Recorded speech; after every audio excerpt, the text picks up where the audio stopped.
చంద్రబాబే వ్యవస్థని నాశనం చేస్తున్నారంటే లోకేష్ అంతకంటే దారుణంగా తయారయ్యారని ఆరోపించారు వైఎస్ఆర్సీపీ ప్రధాన కార్యదర్శి లక్ష్మీ పార్వతి. చరిత్రలో ఇంతటి ఘోరమైన పాలన ఎప్పుడూ చూడలేదని ఏపీ ప్రజలంతా వాపోతున్నారన్నారు. వైఎస్ఆర్సీపీ కార్యకర్తలపై అక్రమ కేసులు పెట్టి వేధిస్తున్నారన్నారు.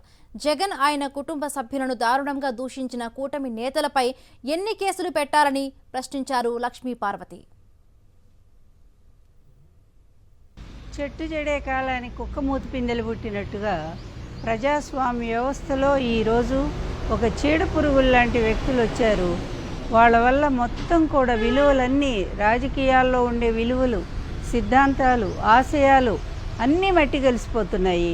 అతని కంటే ఘనుడు ఆచంట మల్లన్నని చంద్రబాబు నాయుడే సర్వం మొత్తం వ్యవస్థలను నాశనం చేశాడు అనుకుంటే, అతని కొడుకు ఇంకా ఘోరంగా ప్రవర్తిస్తూ రెడ్ బుక్ రాజ్యాంగాన్ని తీసుకొచ్చి రాష్ట్రంలో ఎంత అస్తవ్యస్తంగా అయిపోయిందంటే పరిపాలన అంతా కూడా ప్రజలు ప్రాణాలు అరిచేతుల్లో పెట్టుకొని బతుకుతున్నారు. ఎవరి తిండి లేదు, సరైన పండుగలు చేసుకోవటం లేదు.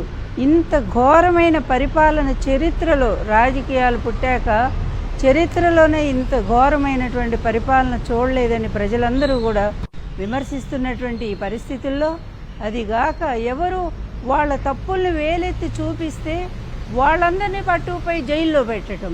వైఎస్ఆర్ కాంగ్రెస్ పార్టీ మరి కార్యకర్తల్ని, అభిమానుల్ని, నాయకుల్ని అందరినీ కూడా ఇష్టం వచ్చినట్టు దొంగ కేసులు, అక్రమ కేసులు పెట్టి ఎన్నిసార్లు జగన్మోహన్ రెడ్డిని ఇష్టం వచ్చినట్లుగా పట్టాభి మొదలుకొని, వంగలపూడి అనిత మొదలుకొని, అతి దారుణంగా జనసేన నాయకులు మొదలుకొని భయంకరంగా భారతమ్మ గారిని, విజయమ్మ గారిని, అదేవిధంగా జగన్మోహన్ రెడ్డి గారిని సీఎంగా ఉండగానే అన్ని భయంకరమైన తిట్లు తిట్టారే, మరి మీ మీద ఎన్ని కేసులు పెట్టాలి? మనోభావాలు దెబ్బతిన్నాయట.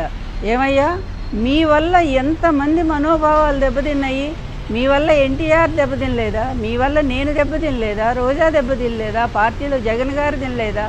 భారతమ్మ గారు తినలేదా? ఈ రెడ్ బుక్ రాజ్యాంగం లోకేష్ మీకు ఇదే చెప్తున్న, పాపం పండేటప్పుడు ఇదిగో ఇలాంటివే మీకు వస్తా ఉంటాయి, ఇట్లాంటి చెడ్డ బుద్ధులే వస్తాయి.